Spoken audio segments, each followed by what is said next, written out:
Pushkin. Hey, Revisionist History listeners. Malcolm here. Before we get started, I wanted to update you on a few things. First thing, this August 24th, the Revisionist History season begins in earnest. 8 old-school episodes in a row, the little narrative jewel boxes you've come to love. We've been feeding you little bits and pieces so far this season, but this is the main event.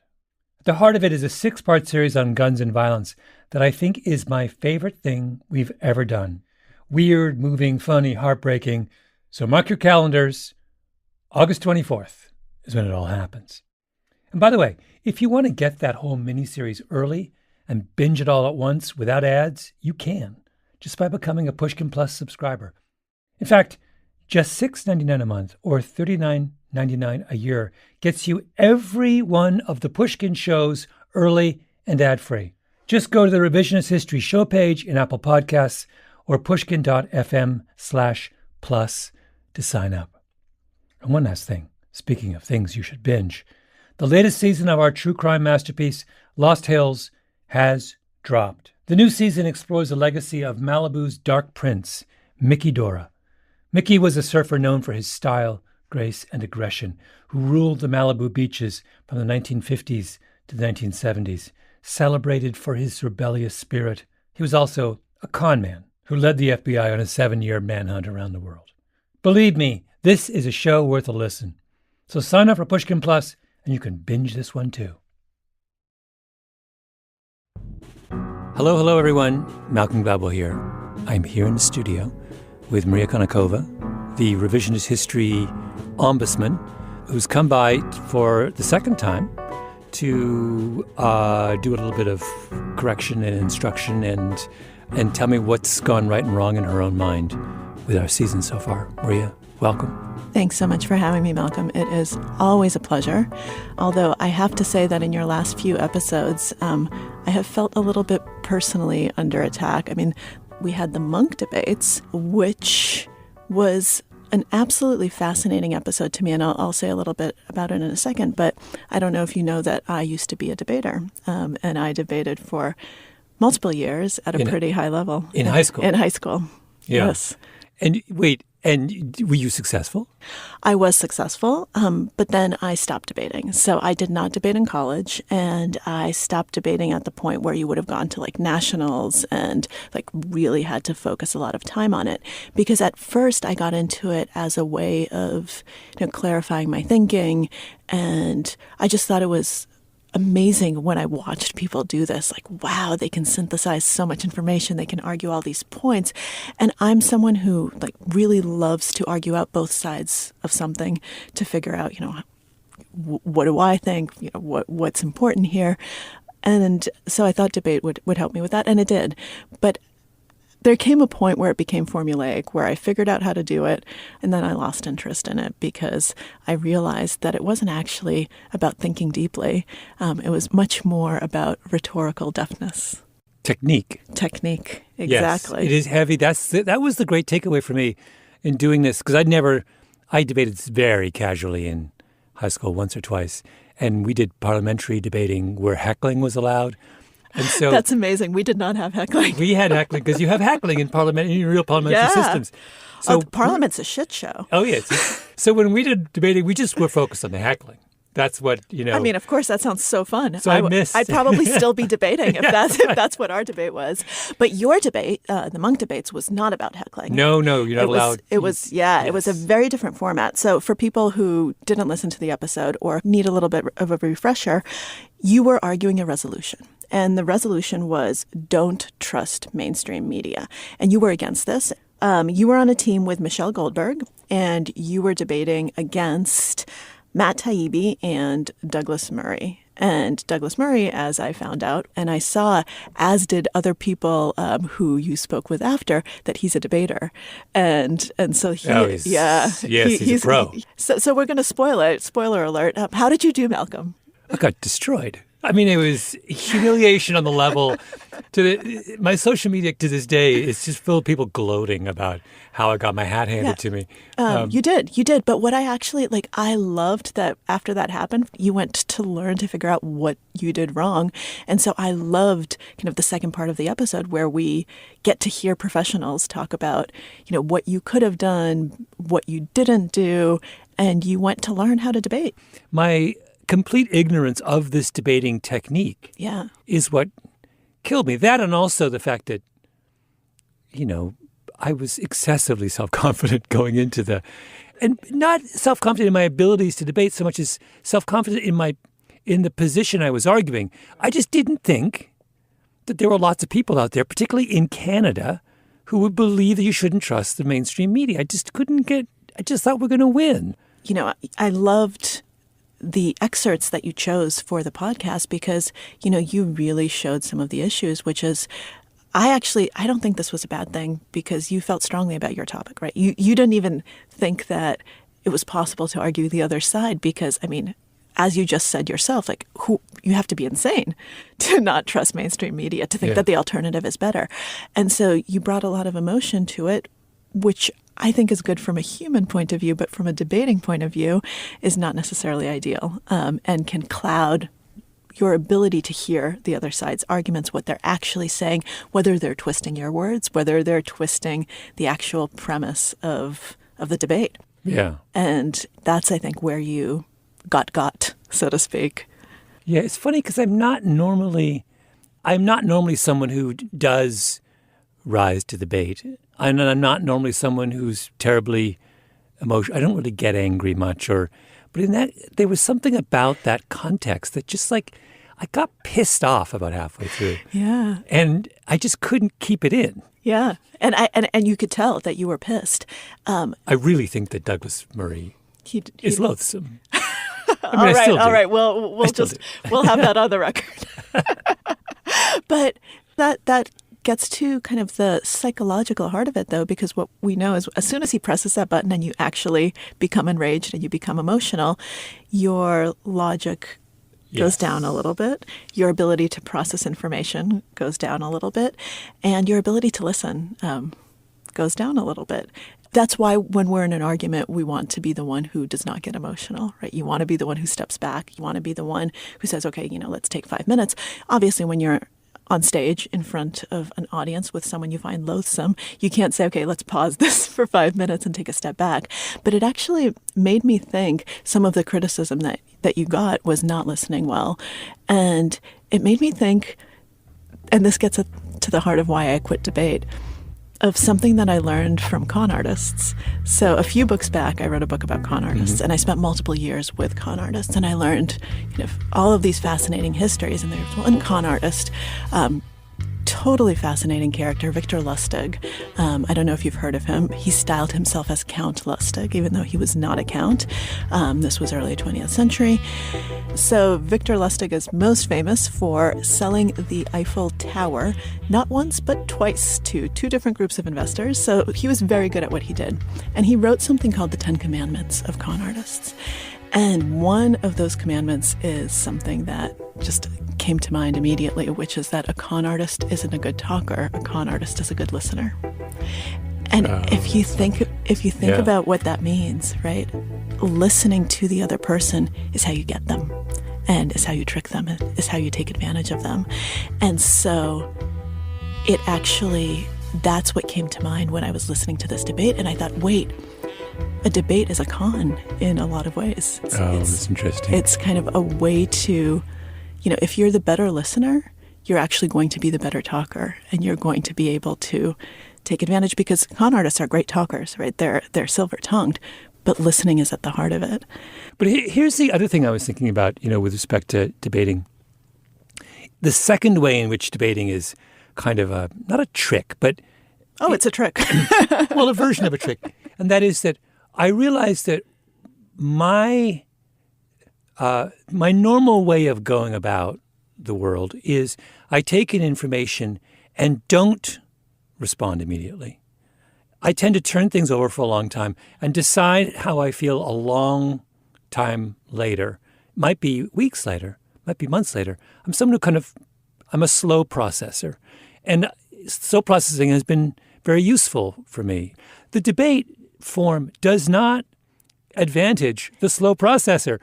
I was in a situation where all of a sudden I had to do in real time respond to people. I can't do that. Yeah. I don't have and Douglas Murray, a great debater, his great advantage is his fluidity, right? It's just like it comes in one ear and boom, he has a response.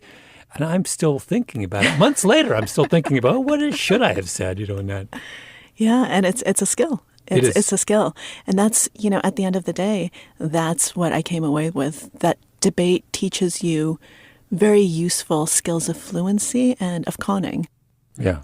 I want to make one additional point about this. Please do. When I went and hung out with the Brooklyn Debate League, they were my tutors in how to be a better debater. The one transcendent value in learning to debate, remember that the kids that at the Brooklyn Debate League, that they're most concerned with, many of them are from less privileged backgrounds, right? They're talking about kids from poor areas of Brooklyn. What debating allows is for these kids to be heard on subjects where normally no one would ever pay them the slightest attention. So you tell a 15-year-old kid from Bushwick, we're going to debate immigration policy. And not only do they get to talk about immigration policy and people have to listen, but it allows them to almost have another identity. And these are kids who never have a chance to have another identity. Yeah. Right? And that's what is an incredible gift that's being given to them by allowing them to stand up and inhabit a way of thinking or a set of opinions that would otherwise be denied to them. No, that's amazing. And I think that is something that is actually incredibly special about debate. So let's just caveat and put that as an asterisk, that it can give you tremendous skills. It can give you confidence. And especially, someone like me, I didn't speak English when I came here. I was an immigrant, didn't fit in very well. And that was also a way for me to fit in at first. Yeah. So there was actually one listener email that came in, which actually raises some of the things we've been talking about. So here's what Jonathan writes. So what if we learn to listen to each other in debates? I've always struggled with the benefits of any debate.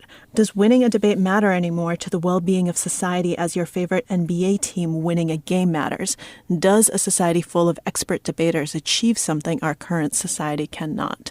And I think this was actually a really important question and something that we've been touching on, because while I think that, debate has given me a lot of positives, and as you say, kind of this group in Brooklyn, it's definitely giving them a lot. Those skills of, fluidity and being silver-tongued are not necessarily, I think, beneficial. Mm-hmm. Well, the question is, are there sort of spillover effects, like listening, being someone who learns to pay attention carefully to what people are saying is a really important skill that you can only gain through practice. That's very true. So to the extent that debating is really listening practice, then I think it's really useful. A lot of what's difficult about listening and why I think we think of it as an imperiled skill is that listening is about the negation of the self, right? It is. I is not important. Mm-hmm. It's you who are important. And there's so much privileging of I these days. I've always wanted to I have a little alternate fantasy where I teach an English class for a year. And I would like in my English class... Can I take your class? I don't know if you'd want to, but one of the rules I would have is we're going to write a series of things over the course of the next year. And my rule is you can never, ever use the word I in anything you write for me, right? No I's. If I see an I referring to yourself in anything you write, you fail, right? And just that, I feel like the discipline of forcing someone to always be talking about the other and to distance themselves from their own perspective would just be incredibly useful. Yeah, and the New Yorker would be very happy that they have a whole generation of writers who don't use I. I tried so hard for so long when I was a New Yorker writer not to fall into the I trap.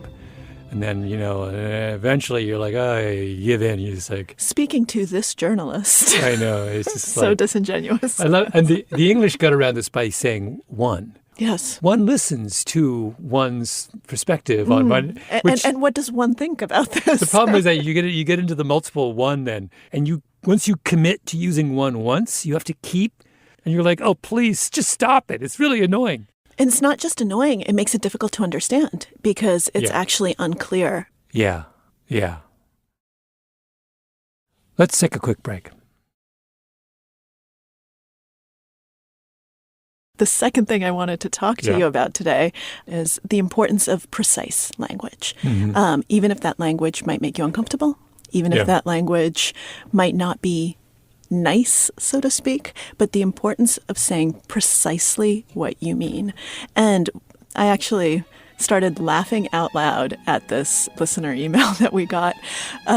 So I'm taking the liberty of writing as an admirer of Malcolm Gladwell's work to share my humble opinion on the use of swear words and vulgar language in your content.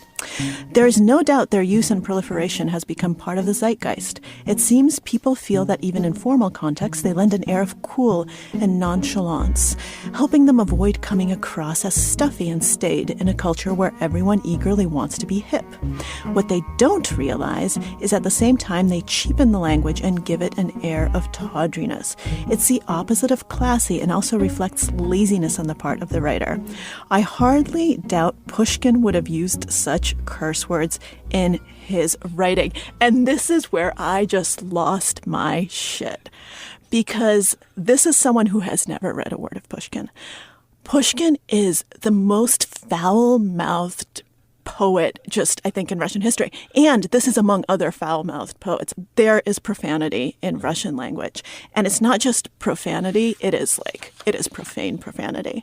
And your namesake company, Pushkin, is named for someone who was so enamored with precision in words, with using the right word. And he has an entire poem that laughs at censorship and at people being snooty about language. I'm not going to actually read that poem, but I was going to read a few Pushkin lines. Love this. So let me just give this gentleman a taste of what Pushkin's writing is actually like. There's one from a poem which is called The Wagon of Life, Телега жизни. So I'm actually going to just read this lovely just 4 lines in Russian, and then we'll do a translation. С утра садимся мы в телегу, мы рады голову сломать, и, презирая лень и негу, кричим «Пошел, ебёна мать». Russian is such a beautiful melodic language. Yes. So this is just my rough translation. In the morning, we get into this cart, which is, this wagon of life.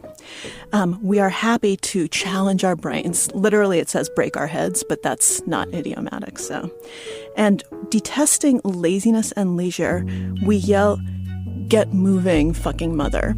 But it's not, fucking mother is the literal translation, but that does not even begin to describe it. So in Russian, the word to fuck and all of its permutations is such an incredibly powerful thing that, so I was talking to my mom in preparation for this episode and asked her, how would she describe it? She said, well, you could say that saying fuck in English would be like, a politician just giving a talk in front of an audience compared to what something like "ебёна мать" sounds like in Russian. I mean, people can get killed for saying that to someone else. Oh, really? It's a very, there's actually a history of, people bringing fists to faces when you use phrasing like that, because, it's incredibly, incredibly powerful. But your voice changes when you speak Russian in this really interesting way. I'm falling in love with you speaking Russian in a way that I'm... That's very funny. Can we do an episode where you're just speaking Russian? Yeah, absolutely. Let's do it. It's not just me who thinks that this is so incredibly important. If you look at, Russian history, the use of swearing is an incredibly important part of the language, part of expression, part of kind of communicating clearly. And in fact, Dostoevsky wrote back in 1873 about how the single word "huy," which means prick, dick, but it's both prick and dick and cock, like all of those words are not not quite right, but the male sexual organ, how you could basically describe everything and every single emotion in the Russian language with that one word and its permutations, and how he thought that it was just awful that because of censorship, he couldn't actually use it. Yeah. And so he has just this whole big thing on it. And this is Dostoevsky. Yeah. So if you had named your company Dostoevsky instead of Pushkin, he also would have been on board. Can I just venture a mild defense of our letter writer? No. Yes, please go ahead. Which is, I think that what the letter writer is arguing against is sloppiness. That sometimes people use profanity when they can't be bothered to express themselves more articulately, more clearly, more specifically, more. In other words, it becomes a kind of crutch. But the careful and the choice use of profanity, it can be very powerful and sometimes even beautiful. Absolutely. And there are times, I remember I had this conversation with, it's funny enough, a friend of my brother's is a Mennonite pastor who is writing a book about the use of profanity in the religious context. And he told me this story about a woman whose sort of life had collapsed, a series of incredible, terrible things had happened to her. And she relates this to her friend, and her friend, who was someone who would never in a million years use a profanity, used a profanity. And it was this incredibly emotionally important moment, because what the woman who was suffering needed at that moment was someone who understood the magnitude of what had happened to her. And the only way for a very strict religious person to express that was to swear, was to go into forbidden territory, right? Like, that's really beautiful. And I don't think our letter writer would disagree with that kind of use of profanity. I don't know. Our letter writer seemed. I'm just much more generous towards. I'm not. I get so. One of the reasons I get so riled up about this is the letter writer has a lot in common with Vladimir Putin, because back in 2014, Putin enacted a ban on using the 4 base swear words in Russian in any sort of cultural or artistic expression. So, hui, which we already talked about, yebait, which was in the Pushkin poem, so that poem would have been censored and would not have been allowed to be published, and Pushkin could have actually been put in jail. Pizda, which is kind of your female nether regions. All of a sudden, Maria, you are resorting to euphemism. It hasn't stopped you in the previous 10 minutes. Exactly. And blyat, which is slut. But normally you just use it as a daily exclamation in different permutations. So those 4 words are banned in the Russian language. And this was around the same time that he was, enacting all the anti-gay stuff. And it's a way of censoring expression, ideas. It's kind of like taking a hammer to it, right? Because those words, something that my mom also always says is there are really no bad words, it's just bad people. Yeah. And so by banning these words, he's showing that he's one of the bad people, because you can hurt someone much more. Just like you said, that using swears judiciously can be beautiful and can just be very powerful. You can hurt someone without swearing. Mm-hmm. You can really just skewer them and just be absolutely vicious without using a single bad word. Yeah. No, and it's all in the intention. It's all in the person. It's all. So the moment I see any kind of censorship, it's kind of like you in the monk debates. My emotions start getting riled up, and I start wanting to say no. I'm basically always against anyone who says you should not use some kind of language. Yeah. So, Malcolm, now that we've established the parameters of precise language use, let's take a quick break.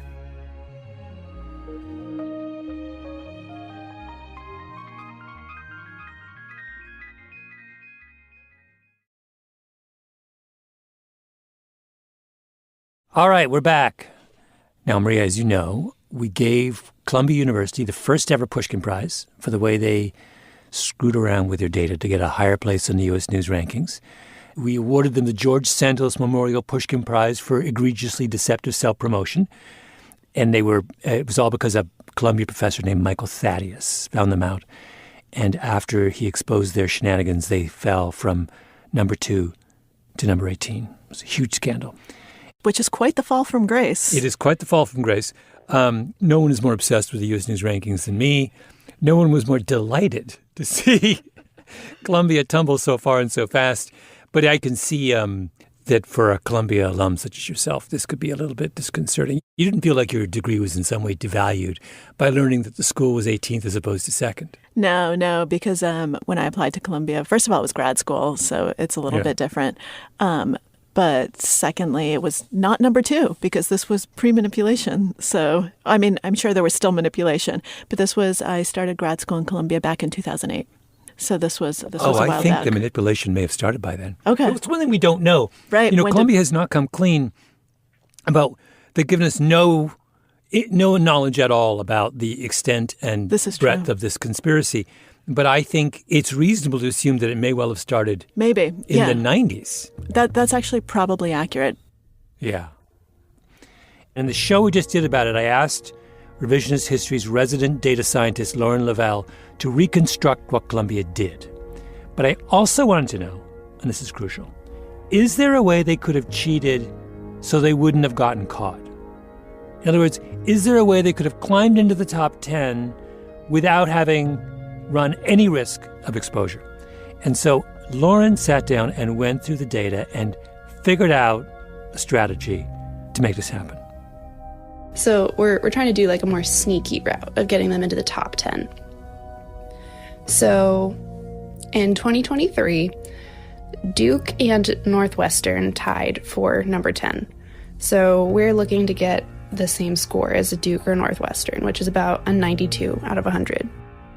Lauren says that for Columbia just to beat those schools or tie them, they don't need to try goosing numbers like their graduation rate or their student-faculty ratio or even how much they spend on instruction. There's all kinds of reasons. They can just leave those particular metrics alone. I want to specifically keep the expenditures per student figure as close to reality as possible because those are publicly available figures and they're in the consolidated financial statements. And also since their spending is already so high, like blowing up that number further doesn't actually do much as far as ranking goes because it's already in the top like 98% of schools. Like they're already a top ranking there. Instead, Lauren says, what Columbia could do if they want to cheat without getting caught is just to play with 3 variables. The percentage of class sizes under 20 students, the percentage of class sizes over 50 students, and the percentage of faculty that are full-time employees. So 3, totally off-the-radar statistics. Now, for each of these categories, Columbia gave numbers to U.S. News that didn't line up with what Michael Thaddeus found. The differences were enormous. So Lauren says, secondly, Columbia should just pick numbers that are about half as wrong. So somewhere in the middle between what they sent U.S. News and the truth. And if all they'd done was those subtle tweaks, they could have cracked the top 10. And what I arrived at was the combination of those values gives us a rounded score of 92, which ties Columbia with Duke and Northwestern for 10th place, which is kind of what we were aiming for. But of course, that's not what Columbia wanted. They wanted to rule the rankings, and that's why they blew themselves up. Because climbing higher in the top 10 is really, really difficult. So, we have to start making bigger and bigger fabrications in order to keep climbing places, which lends to that idea of the synergy between the ranking metrics, right? Like we have to tweak many variables, and in some cases by a lot, to start seeing any appreciable change in score. Like inflating 1 or 2 values just doesn't really do much for us.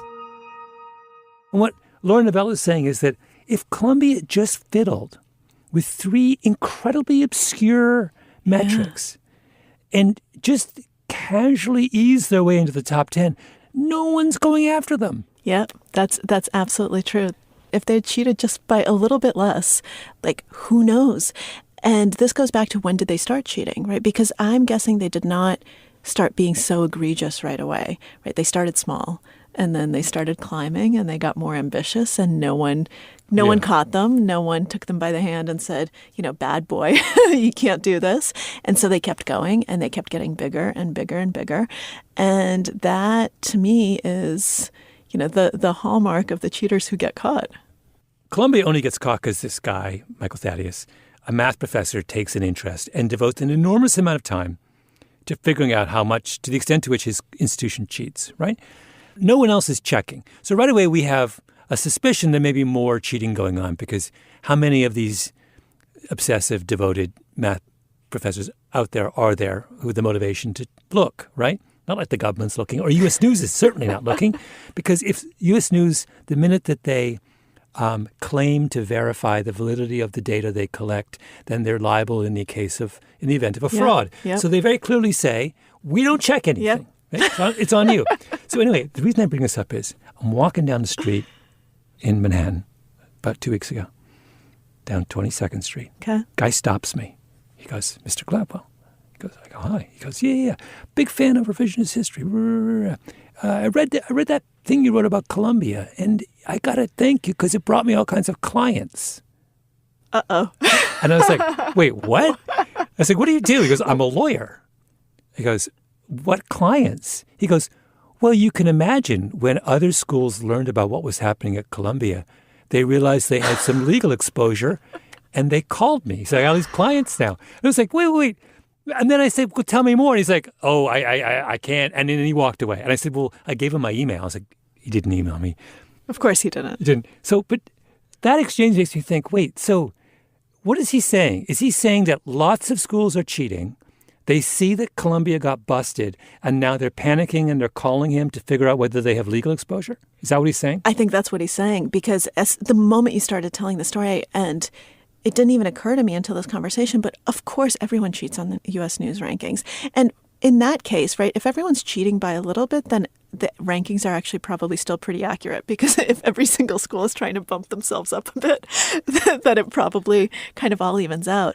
But I'm guessing no. No, Maria, I'm totally disagree with you. Not with Columbia, right? The people who are doing it egregiously, obviously, it doesn't even out. No, it's not. What a better, more plausible explanation is there's a cheating arms race. Yeah, that somebody fiddles a little, someone else realizes that their peer is fiddling a little, and they fiddle a little bit more, and then Columbia is the culmination of a whole series of... Got it. So Columbia is the nuclear explosion. Got it.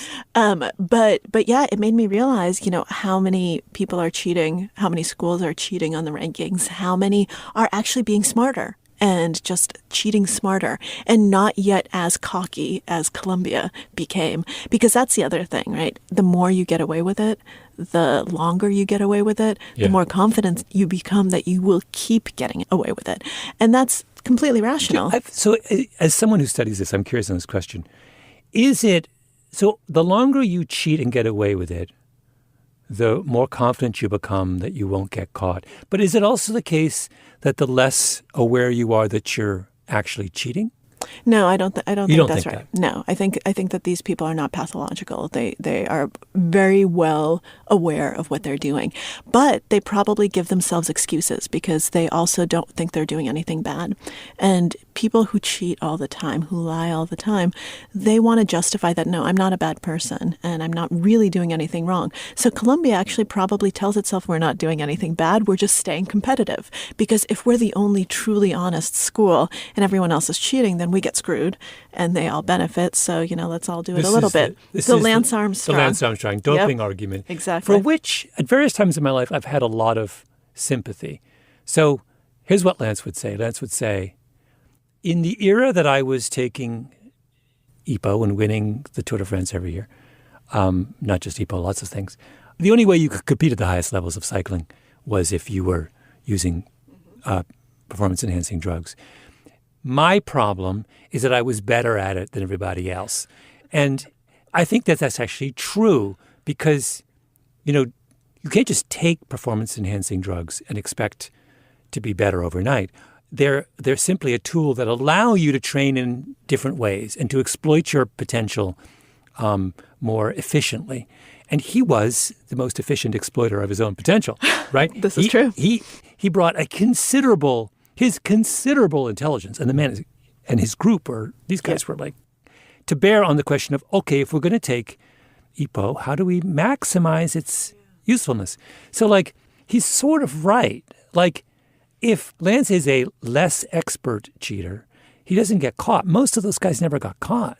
But it's also because he's so incredibly talented that people are going to scrutinize him more. Yes. And so he's like Columbia in this respect. You know, that the reason we care that Columbia is cheating is because it's Columbia. Yeah. Right? We're not East Tennessee State, if they cheat on their U.S. news, we're not getting quite as upset. Right? We don't feel like the stakes are as great. East Tennessee State, no offense, please. But yes, point taken. Yeah. So, by the way, could I make a personal confession about cheating? On the weekend. Malcolm, what do you cheat on? I'll tell you what I cheated on. On the weekend, I ran in the Sharon, Connecticut Classic 5-mile road race, an annual road race. How'd you do? And I came in, I think, 17th. Nice, congratulations. I'm an old man. It was a good. But I cheated. Uh-oh. And I cheated because there were maybe other cheaters as well. I was wearing what they call super shoes. Ah. You know about this. There's now running shoes you can buy with carbon fiber plates. And there's a particular kind of running shoe made by New Balance, which combines a carbon fiber plate with what they call a high stack height, an enormous amount of cushion, and you kind of bounce down the road. And I heard about, and in certain races, these particular New Balances, you know, they're banned from formal competition. I could not wear these if I was running an Olympic marathon. But I'm like, it's the Sharon Classic 5 mile. There's like 50 people in the race. You know, it's Saturday morning. Like, I'm an old dude. Nobody cares. But technically, it was cheating. Well, was it actually banned? Well, is it formally banned? No. But it's cheating in the sense that it is a violation of the ethic of the sport, and it is an unfair advantage over everyone who was in that race who was not wearing carbon plate shoes with high stack heights. Well, if this were actually an important competition, I don't think you would do that. Are you saying that my race wasn't important to me? Do you? Yes, I am saying that, Malcolm. That is exactly what I'm saying. I felt mildly guilty. I was at the starting line, and I was looking at everyone's shoes to see if anyone else had these shoes. And I feel guilty. There was a conscious decision in the morning. It was like, because I have lots of legal shoes. Sure. And virtually everyone who's serious is wearing some kind of carbon fiber shoe. But this is the one that combines it with the high stack height. And so I was looking around. I was like, is anyone else wearing these New Balances? And I felt a little bit exposed, I have to say. But no one noticed. And if you look on the website of the Sharon Classic 5-mile race, there's no asterisks next to my performance. Well, now everyone knows. I mean, I did not know that I was sitting across from a bona fide cheater. Maybe you can put that story in your... Maybe now you're going to make my cheating book. It's going to be an entire chapter. Malcolm Gladwell, the cheater. I just want to very briefly go back. We're nearing the end of our time. Yeah. I have one last little bit of business, which is, I've been handing out these prizes, Pushkin prizes. And we had talked a little bit about the first one, the George Santos Memorial Pushkin Prize for egregiously deceptive self-promotion. And, I love that you put memorial in there. That's hilarious. Well, his career is essentially over, so I feel like... Yeah, exactly. But there was another one I did, and I read this story by this student at Harvard, your school that you attended. A guy named Brooks. See, that was you put a little barb in there without any swear words. That's right. Some of my best friends went to Harvard. And they're perfectly nice people. So I found this student named Brooks Andersen who wrote an article for the Harvard Crimson in which he pointed out just how many administrators there were at Harvard. And so I called him up and I said, Brooks, can you do a little work for me? I want to know which school in America has the highest ratio of administrators to students. The perfect number would be 1, right? And I call that the ICU staffing ratio. An ICU in a hospital is characterized by the fact that there is a 1-to-1 ratio of staff to patients, right? That's the theoretically, baseline. yes. Yeah, that's the baseline. Often there's more, but that's the baseline. So I said, to what extent can we figure out if any college is coming close to an ICU ratio? So this is the second Pushkin Prize, the ICU Staffing Ratio Award. And I deputized Brooks to go out in the world and to do some research and figure out who is the closest to the magic number of 1. And so I just wanted to run through his findings. I limited him to the Ivy League plus MIT and Stanford, which seemed reasonable. And so he has, at the bottom was Brown, 0.14, then Columbia, 0.15, Columbia. There it is again. Columbia. Cornell, Dartmouth, MIT, Harvard, and the highest at a staggering 0.36 administrative staff to student ratio is Yale.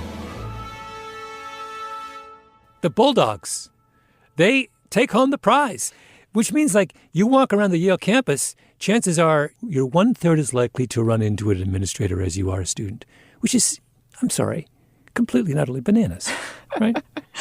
It is bananas, but I will actually push back a tiny bit on this because as someone who went to Harvard, we always were a little bit jealous of the fact that Yale students had more support, more resources, and wait, you were. I'm serious. You're right serious. now. I'm actually serious. You went to Harvard, Yeah. and one of your complaints was a lack of resources relative to other schools. Not relative to other schools, just relative to Yale. That Yale was a much more personalized environment where students actually had places to go, people to talk to, where there was a very big support structure that was actually pretty absent at Harvard. Like Harvard's a big school where you sink or swim. And I was fine with that. I loved it. Like I'm independent. I don't need it. I understand. I see your face. I see your face. But all of these people. Sink or swim. There are. No one's ever sunk in the history of Harvard University. Oh, some people have sunk. I mean, like, yeah, 1936, somebody dropped out. But all I mean is that administrators do serve a purpose for student support, student resources. I think that's important. And all of these people have jobs. So these are people who are getting paid money and making a living, and they'd be fired if you had lower ratios. And people are going, hungry babies, starving babies, Malcolm, starving babies. No one is saying that anyone needs to be fired. With the Pushkin Prize, we simply like to shine a spotlight on, shall we say, anomalous behavior by elite institutions in the United States. Come on. One administrator for every 3 students. It's getting. We're not talking about academic staff. Okay, so academic staff obviously is more important. And for the parents who pay the tuition that covers this enormous amount of administrative load. Fair enough. Yes. Maria, this has always been enormously fun.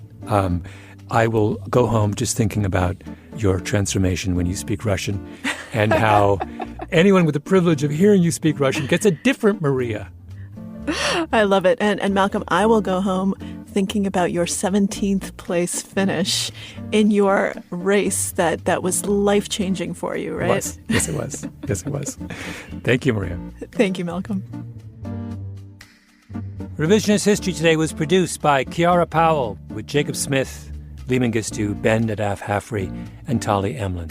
Engineering by Flan Williams, Sarah Bruguer, and Kay Wang. Our music by Luis Guerra, fact-checking by Kishel Williams and Tali Emlin. Our showrunner is Peter Clowney. I'm Malcolm Gladwell.